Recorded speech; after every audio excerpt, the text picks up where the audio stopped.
56 സങ്കീർത്തനത്തിന്റെ 9 വാക്യത്തിന്റെ അവസാന ഭാഗം നാം ഇങ്ങനെ വായിക്കുന്നു: ദൈവം എനിക്ക് അനുകൂലമെന്ന് ഞാൻ അറിയുന്നു.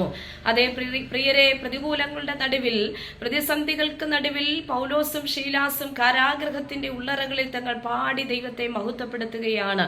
സകലതും തങ്ങൾക്ക് പ്രതികൂലമെന്നറിയാം. നിയമങ്ങൾ പ്രതികൂലം, അധികാരികൾ പ്രതികൂലം ആയിരിക്കുന്ന സാഹചര്യങ്ങളെല്ലാം പ്രതികൂലമായി നടക്കുന്ന പ്രിയപ്പെട്ടവർ ഇതാ ദൈവത്തെ പാടി കർത്താവിനെ മഹത്വപ്പെടുത്തുവാൻ തുടങ്ങി. ആ സമയങ്ങളിൽ കാരാഗ്രഹത്തിന്റെ അടിസ്ഥാനം കുലുങ്ങുമാറ്, ചങ്ങലകൾ അഴിഞ്ഞു വീഴുമാറ് ദൈവത്തിന്റെ വലിയ പ്രവൃത്തികൾ അവർക്ക് നടുവിലേക്ക് വെളിപ്പെടുവാനിടയായി തീർന്നു. അങ്ങനെയെങ്കിൽ പ്രിയരെ, ദൈവം ഇന്ന് പകൽക്കാലം നിങ്ങൾക്ക് വേണ്ടി പ്രവർത്തിക്കുവാൻ ശക്തനാണ്. ഏത് പ്രതികൂലങ്ങളുടെ സാഹചര്യത്തിലൂടെയാണ് നിങ്ങൾ കടന്നു പോകുന്നത്? ഒരുപക്ഷെ സാഹചര്യങ്ങളും നിയമങ്ങളും അധികാരികളും മറ്റു പലവിധമായ വിഷയങ്ങൾക്കും നിങ്ങൾക്ക് പ്രതികൂലമായിരിക്കാം. എന്നാൽ അതിന്റെ നടുവിൽ അനുകൂലമായി ഇറങ്ങി വരുന്ന ഒരു ദൈവമുണ്ട്.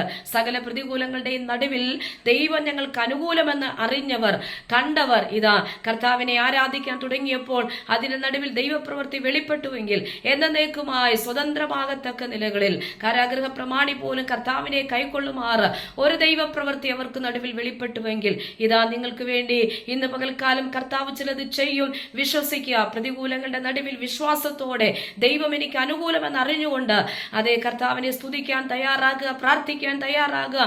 അതിന്റെ നടുവിൽ അതിശക്തമായ ഒരു ദൈവപ്രവൃത്തി നിങ്ങൾക്ക് മുൻപാകെ ഉണ്ട്. ഈ വചനങ്ങളാൽ കർത്താവ് നിങ്ങളെ ഓരോരുത്തരെയും അനുഗ്രഹിക്കുമാറാകട്ടെ.